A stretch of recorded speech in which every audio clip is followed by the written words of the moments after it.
मेरा प्रश्न है कि म्रियमाण व्यक्ति को क्या करना चाहिए?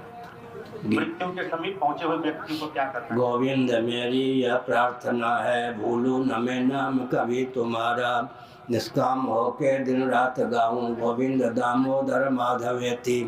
गोविंद दामोदर माधवेति, हे कृष्ण हे यादव हे सखेति। देहांत काले तुम सामने हो, वंशी बजाते मन को लुभाते। गाता यही मैं तननाथ त्यागूं, गोविंद दामोदर माधवेति। गोविंद दामोदर माधवेति, हे कृष्ण हे यादव हे सखेति। शील जी थे चंदौसी के, संस्कृत में जो वचन है उसका उसी पद में छंद में उन्होंने अनुवाद किया। मेरे बहुत परिचित प्रोफेसर शील जी चंदौसी, उनका अनुवाद है किया हुआ। दिनकर से जो है हमारे बहुत परिचित है, आयु हमसे बड़े थे। शील जी ने, गोविंद मेरी यह प्रार्थना है, भूलूं न मैं नाम कभी तुम्हारा, निष्काम होके दिन रात गाऊं गोविंद दामोदर माधवेति। गोविंद दामोदर माधवेति, हे कृष्ण हे यादव हे सखेति। देहांत काले तुम सामने हो, वंशी बजाते मन को लुभाते। गाता यही मैं तननाथ त्यागूं, गोविंद दामोदर माधवेति। भगवान श्री कृष्ण ने कहा, तुम्हारे पिता मह वसु के अवतार भीष्म जी सरसैया पर समासीन है।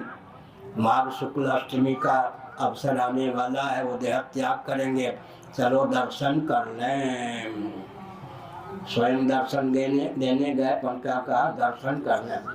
भीष्म जी के पास पहुँचे युधिष्ठिर जी और श्री कृष्ण जी। भीष्म जी ने कहा, अगल बगल नहीं, मैं तो लेटा हूँ सरसैया पर, या सामने खड़े हो जाइए। आपके श्री विग्रह का दर्शन करते करते मैं देह त्याग कर दूं। ये बालक बन गया भीष्म जी को। और क्षत्रिय धर्म, पूरा शरीर बाणों से विद्ध था, इतना लटक रहा था। भीष्म जी ने क्या कहा, है दुर्योधन, उपधान, संस्कृत में तकिया का नाम है उपधान। शरीर लटक रहा है, उपधान चाहिए, उपधान। लोग कहते हैं ब्राह्मण के, अरे सोते समय सर को थोड़ा ऊपर नहीं रखोगे नींद भी नहीं आएगी। ब्राह्मण क्या समझ में आ गया, शिरोभाग। सोते समय अगर सिर को थोड़ा ऊपर न रखेंगे नींद भी आराम हो जाए। ब्राह्मण को नहीं मानोगे तो नींद भी नहीं आएगी। अर्जुन जिसको कहते हैं तकिया, जानते हो तकिया, उपधान। क्षत्रियों का स्वभाव नहीं जानता, तो मेरा स्वागत नहीं कर सकता, और साप नहीं दिया।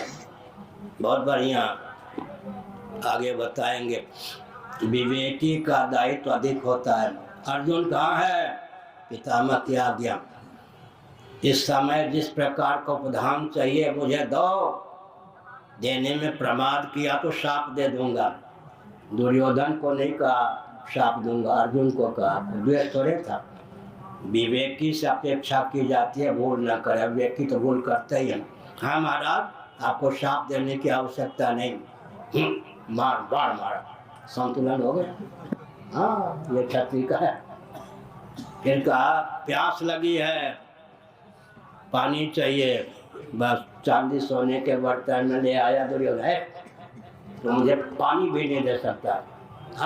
आजकल की भाषा में ना लाए उर्दू। अर्जुन कहाँ है, ये मुझे प्यास लगी है, पानी चाहिए। उस पानी के बाद में और कुछ पीऊंगा नहीं, उसी पानी पी करके मैं रहूंगा सरसैया पर। उचित समय पर उत्तरायण आने पर देह त्याग करूंगा। जैसा जल चाहिए वैसा जल देने में भूल की तो शाप दिए बिना नहीं रहूंगा। दुर्योधन से नहीं कहा, नहीं शाप देने की आवश्यकता नहीं। गंगा नंदन नाथ है, पाताल गंगा को प्रकट करता हूँ। बाण चलाया, इस ढंग से चलाया कि पाताल से गंगा प्रकट हो गई। भीष्म जी ने मुँह किया, गंगा जी आ गई, बस मुँह बंद कर लिया। जैसा जल चाहिए वैसा मिल गया। विवेकी का दायित्व अधिक होता है। लेकिन गीता का सारांश बताता हूँ। भगवान श्री कृष्ण से अर्जुन ने संकेत किया, विवेकी का दायित्व अधिक होता है। धृतराष्ट्र ये सब अविवेकी हैं, हम तो विवेकी हैं। संभावित कुलक्षय वंशक्षय से हमको बचना चाहिए। इससे युद्ध से उपराम होना। भगवान ने कहा, जो गीता का सारांश है भाई धरा, माना कि विवेकी का दायित्व अधिक होता है, कर्तव्य का निर्णय एकांगी नहीं होता। जिस कगार पर सामंजस्य समझौते के सारे मार्ग कुचल डाला, 5 पांडवों के लिए 5 गांव भी देने से मना कर दिया। माना कि विवेकी का दायित्व अधिक होता है, लेकिन दुर्योधन ने जिस कगार पर तुमको पहुंचा दिया है, शास्त्र धर्म